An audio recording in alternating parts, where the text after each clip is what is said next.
चलिए हम लोग आज की वीडियो में देखेंगे जो हमारा कंटिन्यूड एक्सरसाइज है 9.1 हाइट एंड डिस्टेंस हम लोग का चैप्टर है। इसका 9.1 का क्वेश्चन नंबर 12 तक हम लोग देख चुके हैं इससे पिछले वीडियो में। आज के वीडियो में हम लोग इसका क्वेश्चन नंबर 13 देखें। जैसा कि मैं शुरू से ही आप लोगों को समझाता आ रहा हूँ, आप लोग सबसे पहले हम लोग का पहला काम होता है कि क्वेश्चंस को अच्छी तरह समझें और उसके बाद ही उसका हम लोग को एक फिगर ड्रॉ करें। जब फिगर आपका ड्रॉ हो जाएगा तो समझिए अब आप इस क्वेश्चन को बना सकते हैं। बिना फिगर ड्रॉ किए थोड़ी सी मुश्किल रहती है। आप किस तरह से बनाएंगे, उसका इमेज क्या होगा, आप क्या चीज निकालना चाहते हैं, वो जानकारी हम लोग को नहीं मिल पाती है। तो चलिए इस क्वेश्चन का सबसे पहले हम लोग क्वेश्चन को समझेंगे। क्वेश्चन नंबर 13 हम लोग का है क्या? क्वेश्चन नंबर 13 है हम लोग का, as observed from the top of a 75 meter high lighthouse। कहता है एक लाइट हाउस है। और लाइट हाउस क्या होता है? तो समुद्र के किनारे बड़े बड़े टावर्स बने होते हैं जहां पर क्या होता है, बड़े बड़े वेपर लाइट्स होते हैं। उस लाइट के द्वारा कौन सा जहाज आ रहा है, कौन सा जहाज जा रहा है, उस पर नजर रखी जाती है, तो उसको कहा जाता है लाइट हाउस। कहता है जो समुद्र के किनारे एक क्या है, लाइट हाउस है, जिसका हाइट कितना दिया है, 75 मीटर हाइट दिया है फ्रॉम द सी लेवल। अब कोई भी हाइट जो मेजर किया जाता है वो सी लेवल से मेजर किया जाता है। तो इसका हाइट क्या है, सी लेवल से इस लाइट हाउस का हाइट आपको कितना दिया है, 75 मीटर। चलिए सबसे पहले एक सी लेवल के लेवल पर हम लोग एक लाइट हाउस ड्रॉ करते हैं। तो सबसे पहले हम लोग को क्या करना होगा, यहाँ एक लाइट हाउस दिखाना होगा। तो सपोज कीजिए ये हमारा क्या है, लाइट हाउस है और ये ग्राउंड हो गया सी लेवल पर, जो सी लेवल का ग्राउंड हो गया हम लोग का। ये जो लाइट हाउस है इसका हाइट आपको सी लेवल से कितना दिया है, 75 मीटर ये आपको दिया हुआ है। तो फर्स्ट लाइन जो लिखा था उसका मतलब यही है, जो लाइट हाउस है वहां से 75 मीटर हाई लाइट हाउस से ऑब्जर्व किया जाता है और उस लाइट हाउस का कहता है फ्रॉम सी लेवल उसका हाइट कितना है, 75। अब क्वेश्चन है ऑब्जर्व क्या किया जाता है, द एंगल ऑफ डिप्रेशन। अब यहाँ चूंकि लाइट हाउस का हाइट कुछ ज्यादा है, अब यहाँ से ऑब्जर्व करना है नीचे की ओर। किसको ऑब्जर्व किया जाता है, two ships are 30 degree and 45 degree. दो शिप है, शिप मतलब जहाज, पानी का जहाज जो क्या है एक दूसरे के ठीक पीछे है। उसका एंगल ऑफ डिप्रेशन कितना है, एक का है 30 डिग्री, दूसरे का कितना है 45 डिग्री। तो चलिए दो शिप्स बनाते हैं। अब यहाँ कंडीशन भी दे दिया है, if one ship is exactly behind the other on the same side of the light house, ये भी दे दिया। अब मान लीजिए ये भी हो सकता है, ये लाइट हाउस है, एक शिप इधर हो और एक शिप इधर हो, ये भी हो सकता है। लेकिन आपको कहना है तो दोनों शिप जो है वो सेम साइड में है। अगर ये लाइट हाउस है तो शिप कहाँ होगा, दोनों, एक यहाँ होगा एक यहाँ होगा, दो शिप होगा। तो सपोज कीजिए एक शिप यहाँ पर है ए पॉइंट पर और दूसरा शिप कहाँ पर है, बी पॉइंट पर। किसी दोनों शिप का एंगल ऑफ डिप्रेशन दिया है। तो देखिए यहाँ से हम लोग क्या करते हैं, सबसे पहले इसको ज्वाइन कीजिए और जब ये एंगल ऑफ डिप्रेशन बन रहा है तो हम लोग क्या करते हैं, तो ये जो लेवल है हम लोग का ग्राउंड लेवल, उसके पैरेलल में उसके समांतर में एक रेखा ऊपर भी हम लोग खींच देंगे। चलिए यहाँ हमने खींच दिया। अब ये एंगल, अब दो एंगल दिया हुआ है 30 और 45, ये भी ध्यान में रखना है कौन सा एंगल 30 डिग्री होगा और कौन सा 45 डिग्री होगा। यहां से ऑब्जर्वर पॉइंट है उससे जितना आप दूरी पर जाएंगे, डिस्टेंस पर जाएंगे, एंगल कम होता चला जाएगा। जितना नजदीक रहेगा उसका एंगल ज्यादा होगा। तो ये ए पॉइंट पर जो शिप है तो स्वाभाविक है ये बी से ज्यादा दूर पर है, इसका एंगल ऑफ डिप्रेशन आप कितना लेंगे, कम वाला 45 डिग्री वाला ये एंगल ऑफ डिप्रेशन, ये 30 डिग्री वाला एंगल ऑफ डिप्रेशन हो जाएगा, ये 30 डिग्री। अब अल्टरनेट एंगल से ये भी हमारा क्या हो जाएगा, 30 डिग्री हो जाएगा। क्यों, क्योंकि ये लाइन और ये लाइन क्या है, पैरेलल है, समांतर है, और ये तिर्यक रेखा हो गया। ये कोण और ये कोण, ये क्या कहलाते हैं, एकांतर कोण या अल्टरनेट एंगल जिसको हम लोग कहते हैं। उसके बेसिस पर इस दोनों कोण का मान क्या हो जाएगा, सेम हो जाएगा। अब दूसरा सिर्फ है वो पॉइंट बी पर, इसको भी हम ज्वाइन कर देते हैं। इसका एंगल ऑफ डिप्रेशन कितना है, 45। देखिए ये एंगल यहां से यहां, ये टोटल हो जाएगा 45 डिग्री। ये था हमारा 30 डिग्री। अब ये जब 45 होगा तो इसके अल्टरनेट ये होगा, तो ये भी कितना होगा हमारा 45 डिग्री, ये हमारा हो जाएगा। तो यहाँ तक ये फिगर हमने ड्रॉ कर लिया। अब लगता है find the distance between two ships. दो शिप जो दिया गया है क्वेश्चन में, उसके बीच का डिस्टेंस क्या होगा, ये हम लोगों को फाइंड करना है। तो देखिए शिप हमारा कहाँ पर है, एक शिप है ए पर और दूसरा शिप कहाँ पर है, तो बी पॉइंट पर। इसी दोनों के बीच का डिस्टेंस आपको निकालना है।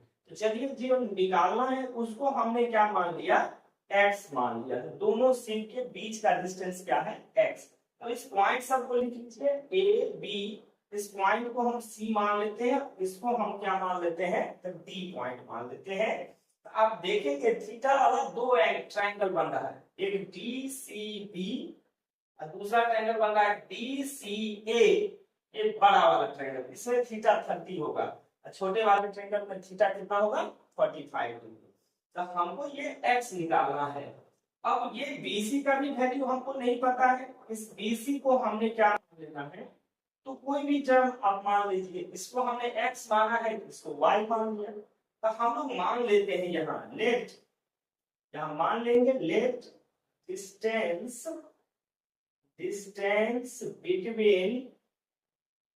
Between ships. जो शिप्स है उसके बीच का डिस्टेंस क्या हमने माना है, x माना है।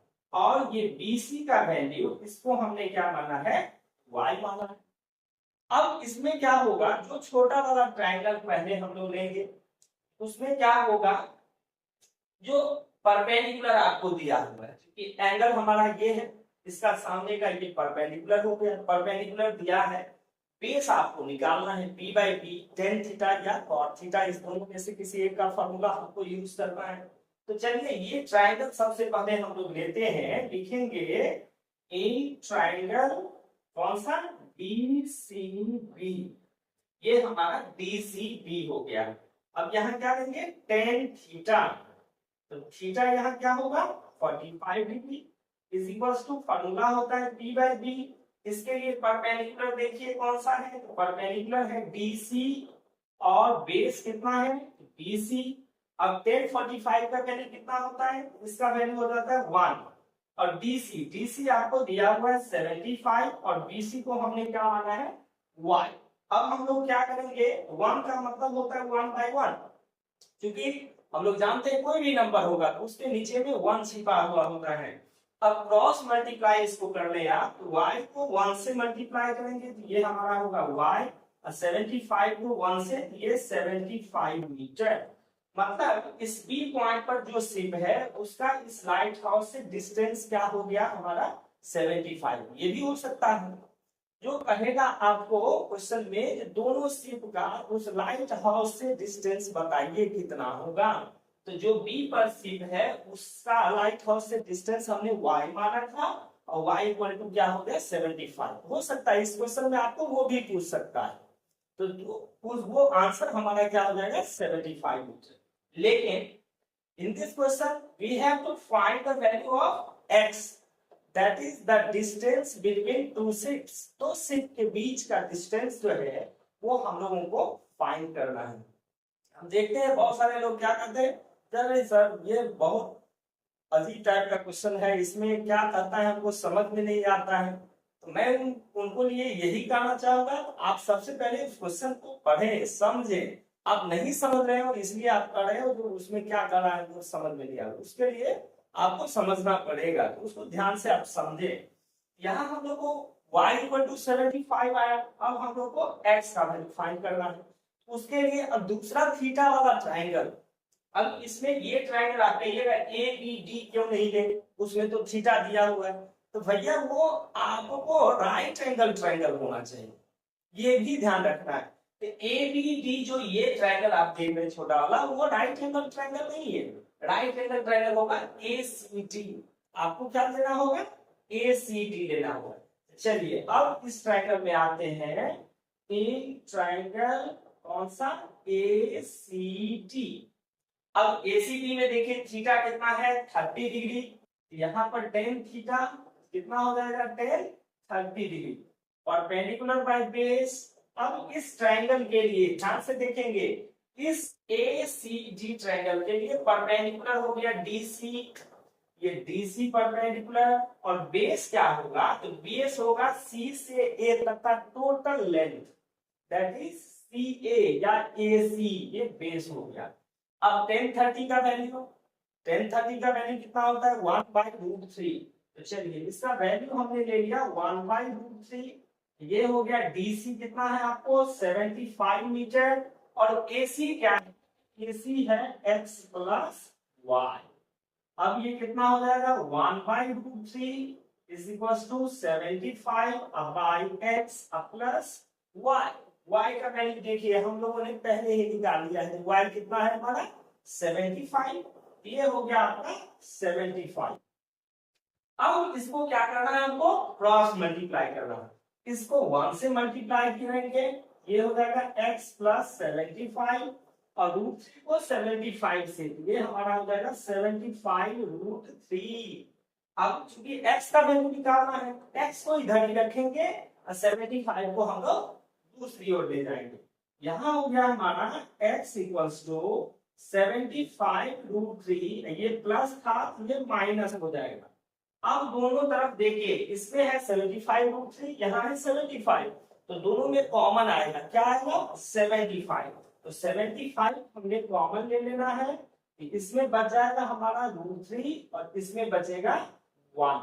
तो हमारा जो हाइट था, सॉरी दोनों सिंक के बीच का डिस्टेंस, उसको हमने x माना था, जिसका वैल्यू कितना आया? 75 माइनस, तो 75 इंटू √3 माइनस 1।